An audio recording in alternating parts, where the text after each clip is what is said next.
start on line 43. There was a knight. Is everyone with me on this? It's really important that you read because I'm going to read it differently than what it says. I'm going to put it in modern words, but when you do your tests and stuff, you need to know these words. So if you're not reading the correct words while I'm translating it, you won't recognize them when you see them. Do you understand what I'm saying? Yes. I'm trying to help you learn to interpret these.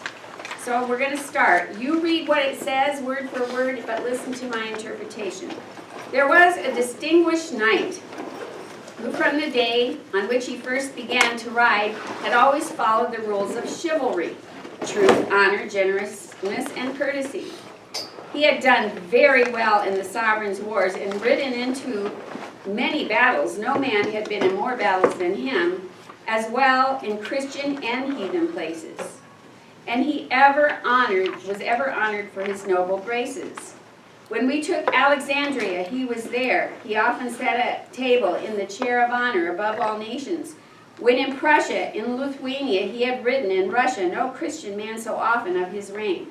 When in Granada, Algeciras sank under assault, he had been there. And in North Africa, raiding Benamarren. And in Anatolia, he had been as well, and fought when Aias and Attila fell. For all along the Mediterranean coast he had embarked with many noble knights.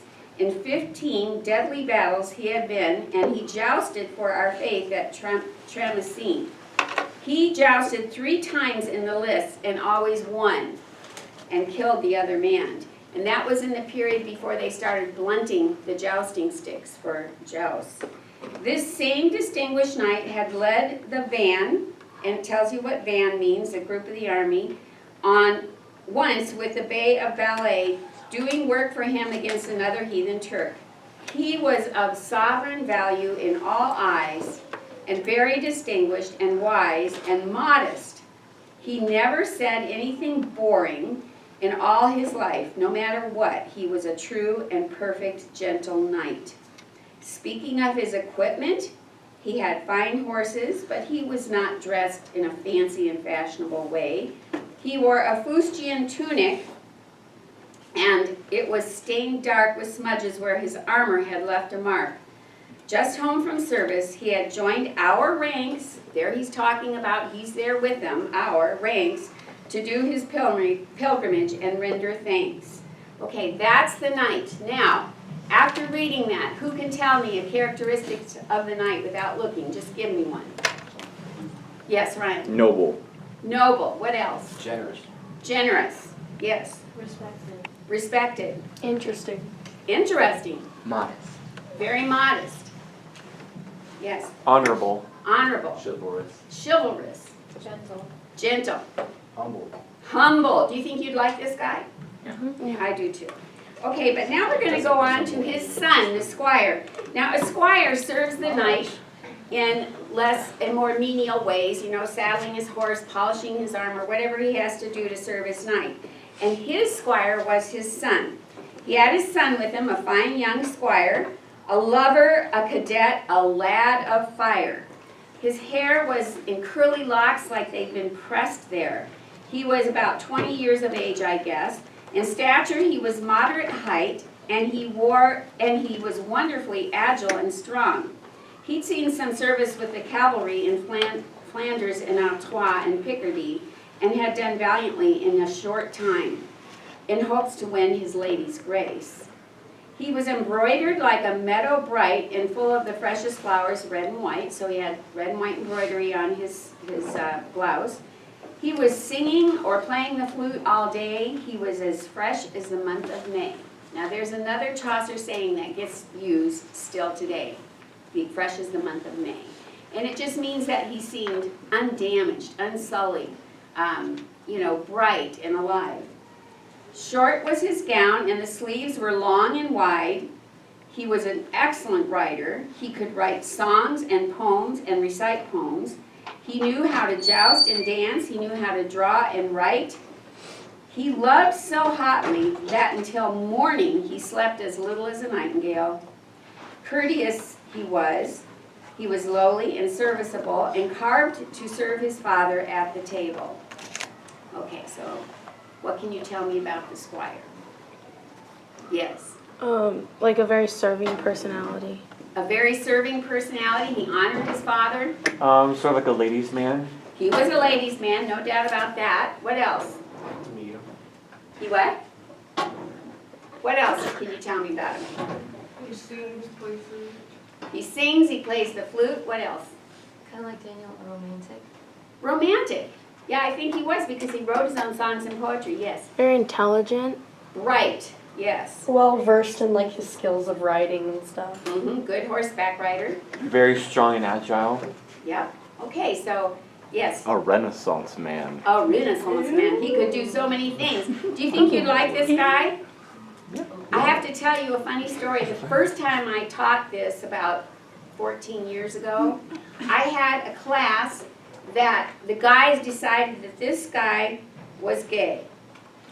And there was nothing I could do to talk them out of it. I said, it says he's a ladies' man. He said, you know, and they were dead serious. They gave me such a hard time. And you know what?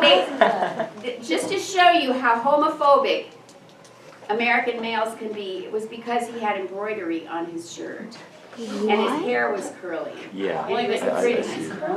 Well, he's So, ladies' man. you know, we're getting better, folks, but traditionally American men have been really homophobic, and I'm glad to say we're getting a little better at that, but that's what that group insisted. And I really liked the squire, so it made me mad.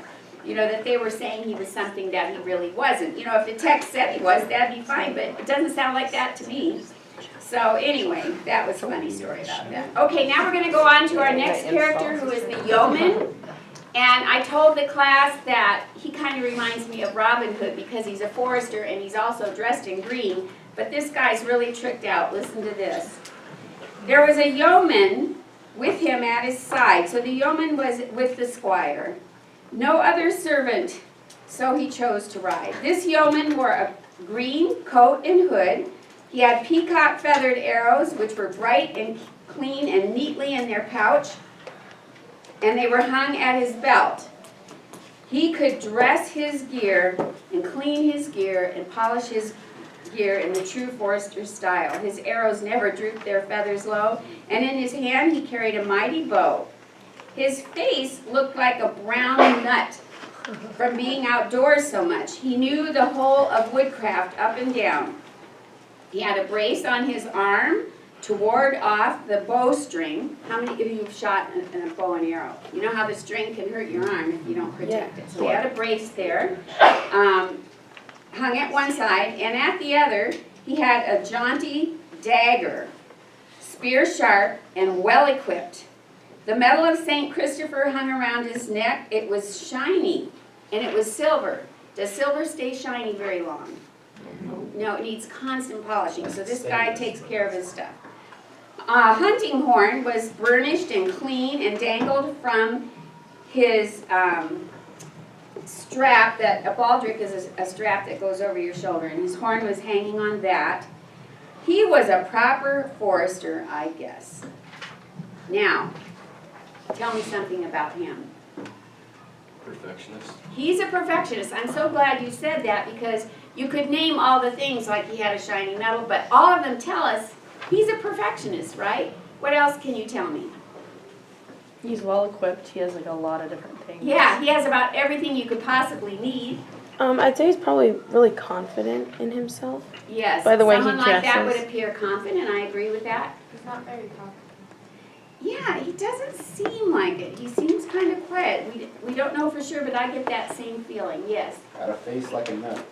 Yes, and what does that mean? He's up. Yeah, he'd been so, you know how leathered looking you can get from the sun. That was him. He was really well experienced in outdoor Yeah, he stuff. was a good, he said like he was a proper forester. He really knew what he was doing. Okay, now what was I going to ask you? Oh, how did he get his face so brown? The sun. Yeah, he's an outdoorsman, so he's in the weather all the time. Okay, our fourth person is a nun, a prioress. Her name is Madame Eglantine. Her way of smiling was very simple and alluring. Her favorite oath to say was, "By St. Loy," and she was known as Madame Eglantine. She had a beautiful voice with a fine tone coming through her nose. It was most seemly or attractive. And she spoke daintily in French, but after the school of Stratford at Bow, French in the Paris style she did not know. So her French gave her away being country style. At dinner, her manners were well taught. No morsel did she ever let fall. No, when she dipped her fingers, did she ever get sauce on them, but she could carry a morsel up and keep the smallest drop from falling on her clothes. For courtliness she had a special zest. She was very interested in that. She would wipe her upper lip so clean that not a trace of grease was to be seen upon the cup which she had drunk. To eat, she reached her hand sedately for the meat. Now, what did we learn from this? Are they using silverware? Oh, no. No. She certainly was very entertaining, pleasant, and friendly in her ways, and she was always trying to counterfeit a courtly kind of grace and manners. A stately bearing she had, fitting to her place, and to seem dignified in all her dealings. As for her sympathies, she had very tender feelings. She was so sympathetic. She used to weep if she saw a mouse caught in a trap, dead or bleeding. And she had little dogs she would be feeding with roasted flesh or milk and fine white bread. And bitterly she wept if anything happened to one of her dogs, or someone took a stick and hit it. She was all sentiment and tender heart. Her veil was gathered in an attractive way. Her nose was elegant. Her eyes were glass gray. Her mouth was small but soft and red. Her forehead certainly was fair of spread. That's pretty easy to understand. Almost a span across the brows, almost 9 inches across the brows, I own, and that was considered attractive. Well, measure your own head span. Mine is not that big. All right, so she was indeed by no means small. Her cloak, I noticed, had a graceful charm. She wore a coral trinket on her arm, a set of beads tricked out in green, whence hung a golden brooch of brightest sheen. So she had green, flashy, or gaudy-looking beads, and on the end was a brooch. And on the brooch was engraved the words, Amor vincit omnia. Amor vincit omnia. What's amor? Love. Vincit is like from victory, conquering, and omnia, never. So love never fails is what it means. So that's the end of our nun. She had another nun, a chaplain at her cell was riding with her, and 3 priests as well. So we don't meet them really, but we know that with the nun that he describes, there's another nun and 3 priests accompanying her. So there we have, we've just met more than one person, but we don't know anything about the others. Okay, tell me something about her. Sympathetic. Graceful. Pardon? Graceful. Graceful. Proper. Very proper. Fancy. Fancy in what way? In the way that she carried herself. Okay, good. Because her dress was a habit, so good. She was kind of obsessed with being like perfect and royal. Yes, she wanted to act like people in the royal court. She was obsessed with that, as you said. Very good. Tender-hearted. Tender-hearted. Studious. Pardon? Studious. Studious. Spoke country style French. She spoke country-style French, not Parisian French. Okay, now, we have met these 3, and you're going to do, 4, you're going to do something with them tonight. I can't wait to introduce you to the next character, the monk. He's so interesting. Maybe we should just go over him. We're going to be 1 character ahead. Are you with me? Mm-hmm. Okay, this guy is really a character. There was a monk of the finest sort who rode the country and loved hunting. It was his favorite sport. He was a manly man, and he was an abbot.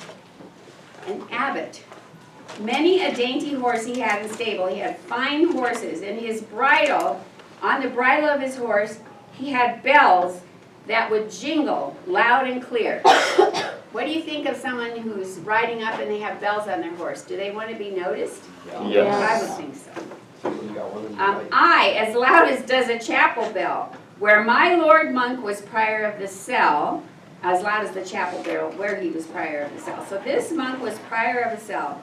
The rule of good Saint Bennet, or Saint Maur, as old and strict, he tended to ignore. Now those were the rules of his order, and if you remember from history, the rule of Saint Bennet was poverty, chastity, obedience. That was the rule of his place where he was abbot. But he tended to ignore. He let go by the things of yesterday. He said they're old-fashioned. Let's look at this more modernly. He did not rate that text worth anything which said that hunters are not holy men. And he thought that a monk out of his abbey was, and this text also said that a monk out of his abbey was like a fish flapping on the pier. He wasn't in his right element. But this guy didn't buy that. This was a text he held not worth an oyster. And I agreed. Okay, can he agree if he's not there? No.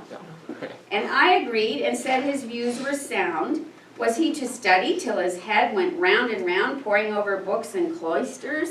Okay, so here our narrator's saying, well, that makes sense. You shouldn't study till your brain hurts. I understand. Must you toil as Austin, and here they're talking about St. Augustine, bade until the very soil? You know, should you work that hard? Were you to leave the world upon a shelf? What are you supposed to do when you go into a monastery? Be quiet. Be respectful. Leave the world on a shelf. You know, you're taking holy orders. Was he to leave the world upon a shelf? Let Augustine have his labors to himself. This monk, therefore, was a good man to horse. Greyhounds he had as swift as birds to course. Okay, they could run as swift as birds, his greyhounds. He could hunt a hare and go over a fence. He could jump over a fence, and he spared no expense. His sleeves were garnished with fine gray fur, the finest in the land. And on his hood, to fashion his cloak, he had a gold, cunningly fashioned pin, fashioned into a lover's knot. His head was bald and shone like glass, and so did his face, as if it had been greased. He was fat and personable priest. His prominent eyeballs never seemed to settle, and they glittered like flames beneath the kettle. His boots were soft leather, his horse was in fine condition. He was a monk fit for an exhibition. He was not pale like a tormented soul. He liked fat swan best, roasted whole. And his palfrey, his saddle horse, was as brown as a berry. Okay, now this guy is a member of, in fact, it sounds like he's the abbot, a head guy at this monastery. It's a monastery that follows the rules of chastity, poverty, and obedience. How's he doing? Not very good. He doesn't like those rules, so how does he justify them away? Even though he had to take those oaths to become a monk, how does he justify this away? By hunting. Yeah, he hunts, but how does he justify that it's okay for him to hunt? What does he do? What does he say to, I think it's line 180, what does he say to justify his behavior? He says that it's more modern than other stuff. Yeah, that's just old-fashioned. I want to get with the times. I want to have fancy clothes, nice horses, expensive dogs, and go hunting all the time. Who needs to sit in the abbey reading books, right? And the narrator goes, yeah, I guess that's... Now you notice one thing I love about how Chaucer tells these core characters. In this short little bit of narration, you learn so much about the person. But he never passes judgment. I'm passing judgment. I'm saying, hey, how could a guy who took the oath to be a monk justify this behavior? I'm doing that, but does Chaucer do that? No, he always says, oh, that's nice. To every character, no matter what they're like, he never passes judgment on them in this whole thing. And I really like that because he leaves it to your brain to figure out what you think of this person. He doesn't tell you anything except what he sees, how they look, and you learn so much. Okay, we'll learn some more characters coming up, but for tonight, you have a little assignment. I'm going to give you a sheet, and it says the knight, the squire, and the yeoman, and you're gonna write 5 characteristics of each of those, and then you're gonna check whether you think you'd like to hang out with them or you wouldn't, and you're gonna tell me why, okay? So, that's it.